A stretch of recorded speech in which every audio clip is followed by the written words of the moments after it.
নমস্কার বন্ধুরা, চলে এসেছি বৃন্দাবন ধাম ঘোরার নেক্সট পার্টের ভিডিও নিয়ে। সেকেন্ড ডেতেই আমরা দুপুরে লাঞ্চ করে একটু ফ্রেশ হয়ে আবার বিকেলবেলা বেরিয়ে গিয়েছিলাম প্রেম মন্দিরের উদ্দেশ্যে। একটু বিকেল বেরিয়েছিলাম, তখন রোদ ছিল অনেক, কারণ প্রেম মন্দিরের দিনের বেলার সৌন্দর্যটা একরকম আর রাতের বেলার লাইটের সৌন্দর্যটা আরেক রকম। তো দুটোই যাতে দেখতে পাই তার জন্যই আমরা রোদ থাকাকালীনই বিকেল বেরিয়ে গিয়েছিলাম। ভিড়টাও তখন তুলনামূলক অনেকটা কম ছিল, তো আমরা বেশ ভালোভাবেই ঢুকে গেলাম। ঢোকার আগে ব্যাগ চেকিং করা হচ্ছিল, সেলফি স্টিক, ট্রাইপড এগুলো নিয়ে ঢুকতে দেওয়া হচ্ছিল না, শুধু মোবাইল অ্যালাউ আছে। তো যারা নিয়ে গিয়েছিলো ওগুলোর জন্য টাকা দিয়ে রাখতে হচ্ছিল জমা। তো যাই হোক, আমরা তো নিয়ে যাইনি, শুধু ফোন নিয়েই ঢুকেছিলাম আর ব্যাগ ছিল সাথে। তো তারপরে ভেতরে ঢুকে দেখলাম চারপাশটা বেশ সুন্দর, এত রং বেরঙের ফুল লাগানো, আর তারপরে বিভিন্ন রকমের মূর্তি করা আছে শ্রীকৃষ্ণেরই। তো চারপাশটা ঘুরে দেখতে বেশ ভালো লাগছিল। আমরা ঘুরে দেখছিলাম, ফটো ভিডিও তুলছিলাম। এখানে রাধাকৃষ্ণের অনেক রকমের মূর্তি রয়েছে। এখানে যেরকম গরু চড়ছে, রাধাকৃষ্ণ দাঁড়িয়ে বাঁশি বাজাচ্ছে সেরকম করা রয়েছে। এক জায়গায় রাধাকৃষ্ণ দোলনায় বসে দোল খাচ্ছে সেরকমও করা আছে। আমরা প্রথম দিকে সামনেরটা ঘুরে দেখে তারপরে ওই পিছনের দিকে সিঁড়ি আছে মন্দিরের উপরে ওঠা, সেখানে যাচ্ছিলাম। তো তার মধ্যে পাশে দেখলাম এখানে একটা গোবর্ধন পর্বত করা হয়েছে, সেখানে এই যে ঝর্ণার মতো জল পড়ছে, আর ভেতরে শ্রীকৃষ্ণ এবং ব্রজবাসীগণ সবাই দাঁড়িয়ে আছে। তো এটা বানানো হয়েছে, বেশ ভালোই লাগছে দেখতে। আর নিচে জল আছে আর উপরে এই যে জল পড়ছে, তো খুব সুন্দর লাগছিল দেখতে। আমরা যেহেতু দিনের বেলায় গেছি, মানে অনেকটাই দিনের আলো ছিল, বেশ ভালো লাগছিল দেখতে। তো তারপরে যে সিঁড়ি দিয়ে উপরে উঠলাম মন্দিরের। তো এখানে আমরা যখন গেলাম তার মধ্যেই প্রচুর মানুষ চলে এসেছে, অনেকে বসে আছে, ফটো তুলছে, ভিডিও করছে। এই প্লেসটা অসাধারণ, মানে আমি আগে অনেক ভিডিওতে দেখেছি এখানে অনেক সুন্দর ভিডিও বানানো যায়।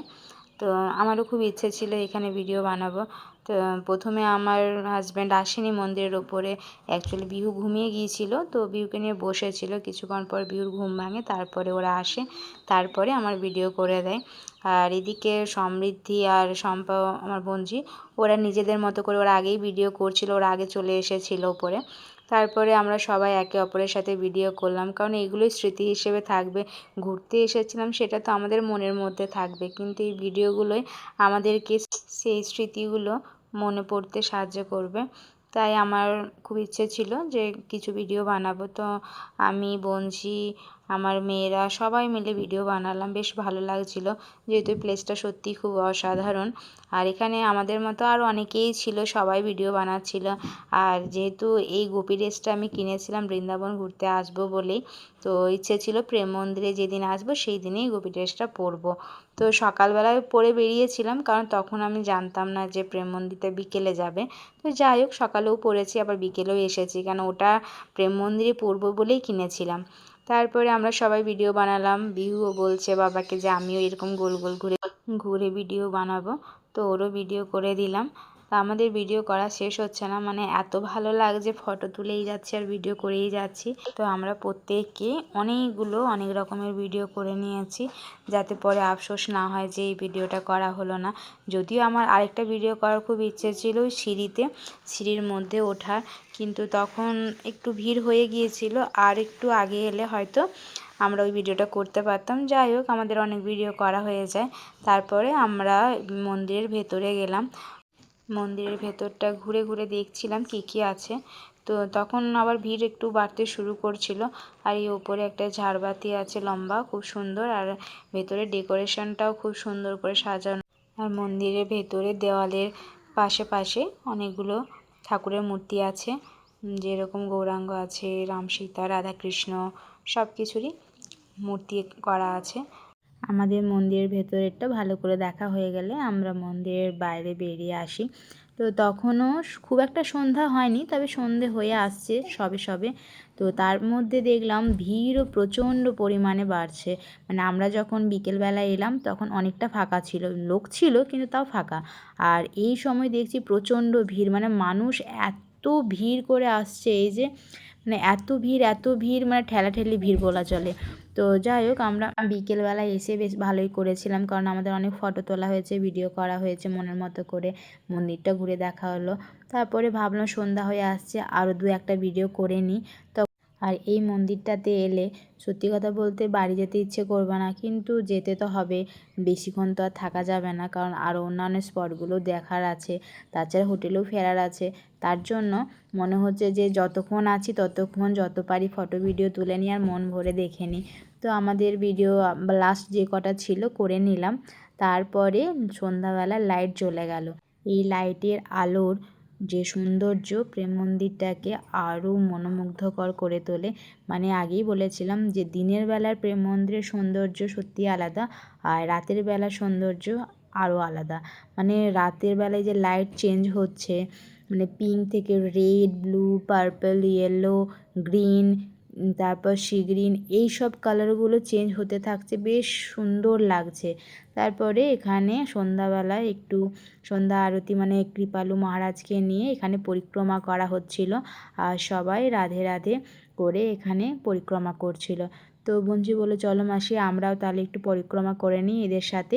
তো আমরাও সেই মতো পরিক্রমা করতে থাকলাম, আর সবাই হাত তুলে এবং হাততালি দিয়ে রাধে রাধে করতে করতে পুরো প্রেম মন্দিরটা বেশ কয়েকবার পরিক্রমা করলো, এবং তার সাথে আমরাও করলাম। বেশ ভালো লাগছিল। তো অনেকে এখানে নাচও করছিল, এমনকি বয়স্ক মহিলা, তারপরে বৃদ্ধ মহিলা সবাই নাচ করছিল রাধারানীর মানে ভাব নিয়ে। আর বাকি যারা কম বয়সী ছেলেমেয়ে আছে সবাই তো নাচ করছিল। বেশ একটা আলাদা রকম পরিবেশ, বেশ সুন্দর লাগছিল। আর যখন এখানে এই পরিক্রমা করা হচ্ছিল, কাউকে বসে থাকতে দিচ্ছিল না, সবাইকেই উঠে দাঁড়াতে বলছিল বা সাথে পরিক্রমা করতে বলছিল। তার মধ্যে এখানে একটা ফোয়ারা উঠছিল লাইটিংয়ের, সেখানে কৃপালু মহারাজ আর রাধাকৃষ্ণের ছবি ভেসে আসছিল, বেশ সুন্দর লাগছিল দেখতে, একটা অন্যরকম দৃশ্য। আর এই যে লাইটিং চেঞ্জ হচ্ছে, এটা খুব সুন্দর লাগছিল, মনে হচ্ছিল বারবার ক্যাপচার করতে থাকি ফোনের মধ্যে, ভিডিওতে এবং ফটোতে। ফটো তুলেছি, মনে হচ্ছিল ভিডিওটা আগে করি, কারণ যে কালারটা চেঞ্জ হচ্ছে বেশ সুন্দর লাগছে দেখতে দূর থেকে। তারপরে তো এই যে এত ভিড়, তো আমরা ভাবলাম যে এরপর বেরিয়ে যাই এখান থেকে, কারণ আমরা তো অনেক আগেই এসেছি, আমাদের মোটামুটি ঘোরা, ফটো তোলা, ভিডিও করা সব কমপ্লিট হয়ে গেছে। আর সন্ধ্যাবেলায় প্রচণ্ড পরিমাণে ভিড়ও হয়ে গেছে। তো আমরা এই ভিড়ের মধ্যে আস্তে আস্তে ভাবলাম যে এখান থেকে বেরিয়ে যায়। আর তারপরে শুনেছিলাম যে এই প্রেম মন্দিরের পাশে ইস্কন মন্দিরটা আছে, তো আমরা ভাবলাম ইস্কন মন্দিরটা একবারে ঘুরে নেব। তো প্রেম মন্দির থেকে বেরোনোর সময় এখানে এই যে সুন্দর সুন্দর মূর্তি দিয়ে যেরকমের রামায়ণের কিছু মুহূর্ত তুলে ধরা হয়েছে, আর এখানে এই যে রাধারানী এবং কৃষ্ণের কিছু মূর্তি আছে। আর এই যে এখানে রাধা কৃষ্ণ দোলনায় দোল খাচ্ছে। দিনের বেলা যখন এলাম তখন স্থির ছিল, কিন্তু সন্ধ্যাবেলায় লাইটও জ্বলেছে, তার সাথে দোলনায় দোলও খাচ্ছে, মানে দোলাচ্ছে, এটা নিজে নিজেই হচ্ছে, বেশ সুন্দর লাগছিল দেখতে। আর আরেক জায়গায়ও দেখলাম মানে নিজে নিজে কৃষ্ণ বাঁশি বাজিয়ে ঘুরে যাচ্ছে, এইসব জিনিসগুলো। তারপরে আমরা প্রেম মন্দির থেকে বেরিয়ে একটু বাজারে গেলাম, এখানে গোপী ড্রেস বিক্রি হচ্ছিল আর স্কার্টও বিক্রি হচ্ছিল। তো দাম টাম জিজ্ঞেস করলাম, তো বঞ্জি বলছিল একটা নেব, যেহেতু এখানে স্কার্টের দামগুলো বেশ কমই ছিল, আর বারবি বিহুও বলছিল কিনবো, তো ওই জন্য জিজ্ঞেস করলাম। আর সেই দিন কিনিনি, ভাবলাম পরে কিনবো, আজকে দামগুলো জেনে যায়। তারপর আমরা চলে গেলাম ইস্কন মন্দিরে। ইস্কন মন্দিরে গিয়ে দেখলাম ওখানেও প্রচণ্ড পরিমাণে ভিড়, তো আমরা ওখানে বেশিক্ষণ থাকিনি, কিছুক্ষণের মধ্যে ঝড় উঠেছিল, আর ওখানে এত পরিমাণে ঝড়ে ধুলো উড়ছিল যে, তো মন্দিরে এক জায়গায় প্রসাদ দেওয়া হচ্ছিল, আমরা প্রসাদ নিয়ে বাইরে বেরিয়ে আসি, প্রসাদটা খেয়ে নিলাম। তারপরে আমরা হাঁটা লাগালাম, কারণ অটো স্ট্যান্ডে অটো আমাদের রাখা আছে। তো বৃষ্টি পড়তে শুরু করছিল, আমরা ভিজতে ভিজতে এগিয়ে যাচ্ছিলাম, তারপরে টোটোতে উঠে আমরা হোটেলে পৌঁছে গেলাম। তো এই ছিল আমাদের প্রেম মন্দিরের এবং ইস্কন মন্দিরে যাওয়ার ফুল ভিডিও। তো ভিডিওটি কেমন লাগলো অবশ্যই কমেন্ট করে জানাবেন। আবার দেখা হবে নেক্সট পার্টের ভিডিওতে।